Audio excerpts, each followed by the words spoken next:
The moment she slipped inside the human's mind, the universe screamed. And for the first time in her long, calculated life, Vaelith felt fear. Not the clean, distant fear her species catalogued and measured, but something raw and overwhelming, like standing too close to a star about to go supernova. One heartbeat she was aboard the observation spire above ruined Earth, executing a routine psychic scan. The next, she was falling, dragged through a consciousness never meant for her kind. And even as alarms shrieked across the station, Vaelith realized something far worse. She could not pull herself out. Humans were not supposed to be like this. Their minds were meant to be simple, chaotic, inefficient. That was what the Concord had decided centuries ago, before the harvest fleets arrived. But as Vaelith tumbled deeper, fragments slammed into her awareness, memories, emotions, sensations too intense, too vivid. Pain, love, loss, rage, hope, all tangled together. And somewhere in the storm, a voice whispered, "Who are you?" That was only the beginning. The human's name was Elias Carter, though Vaelith did not learn it immediately. She first experienced him as a child, small hands gripping the edge of a hospital bed, while machines breathed for his mother. She felt his terror as clearly as her own, the cold certainty that the adults were lying when they said she would be fine. Vaelith tried to disengage, to retreat to the safety of logic, but the mindscape tightened around her like a living thing. This was impossible. No species had ever resisted a Vaelith probe. Elias grew older in a rush of moments, laughter under broken city lights, the taste of recycled water, the dull ache of hunger during the collapse years. Vaelith watched him choose kindness again and again, even when the world punished him for it. Each memory ended with a sharp question echoing through the mindscape. "Why do you care so much?" Vaelith had no answer. None of her people ever did. By the time she realized the human was aware of her presence, it was already too late. Elias stood in the center of his own mind, staring directly at her, at the alien shape she had never shown another species. Fear flickered across his face, then curiosity, then something that shook her more than any weapon. Understanding. "You're not supposed to be here," he said, his mental voice steady despite the chaos around them. "But you look lost." What Vaelith saw next changed everything. She felt her connection to the spire weaken as Elias's mind pulled her closer, not violently, but gently, like hands offering support. Around them, memories rearranged themselves, opening doors Vaelith had never seen in any consciousness. She glimpsed humanity's history not as data, but as lived experience: wars fought over ideals, sacrifices made for strangers, hope rekindled after extinction-level disasters. This species was supposed to be weak. Outside, the Concord fleet prepared for final judgment. Humanity's emotional volatility had been deemed a liability to galactic stability. Vaelith herself had argued the case, presenting cold projections that showed humans eventually destabilizing entire sectors. She had believed it. Until now. Inside Elias's mind, she felt the weight of every choice he had ever made, and every choice he hadn't. Regret burned alongside determination. When the collapse took his mother, he could have turned bitter. Instead, he joined the Earth Relief Corps, pulling survivors from rubble while orbital shadows darkened the sky. "Why show me this?" Vaelith asked, her voice fracturing into something dangerously close to emotion. Elias didn't answer right away. He showed her something else instead.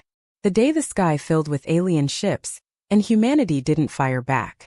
That memory hit her harder than any revelation before it. Humans standing in streets holding hands. Scientists broadcasting peaceful signals. Children painting messages of welcome on broken concrete. Even knowing the fleets would likely destroy them, humanity chose connection over fear. Vaelith recoiled. "This proves nothing," she insisted, though the words rang hollow. "Emotion clouds judgment. It leads to irrational sacrifice." Elias met her gaze. "Or it leads to saving each other," he said softly. "You wouldn't understand that. Not unless you felt it." That was when he did something no human had ever done before. He opened himself completely. The surge nearly shattered her.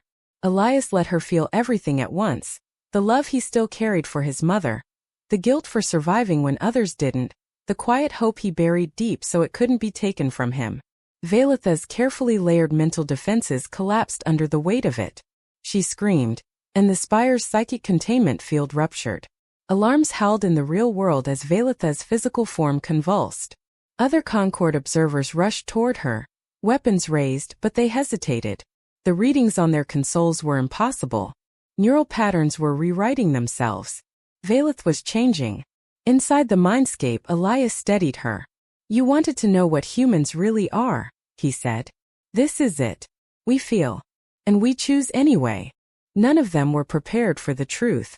At the exact midpoint of the Concord's final countdown, Vaelith made a decision that would condemn her among her own kind.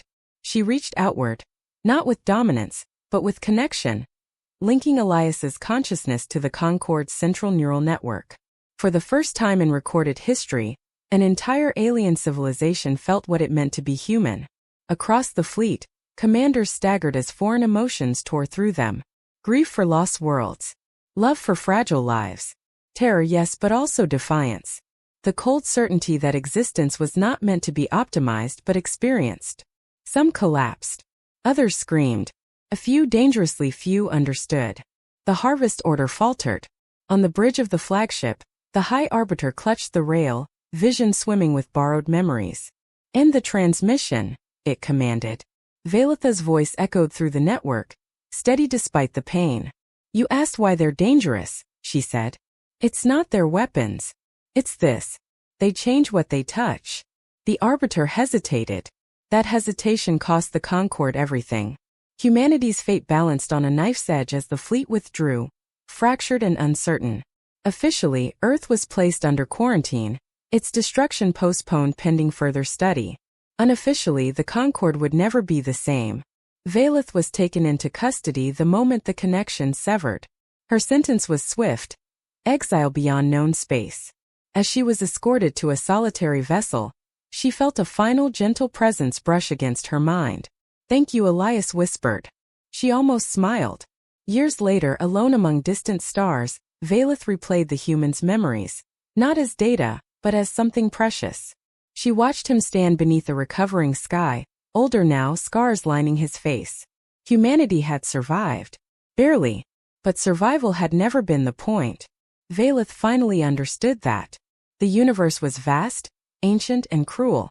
But somewhere within it burned a species that refused to be anything less than human. And once you felt that fire, you could never unfeel it.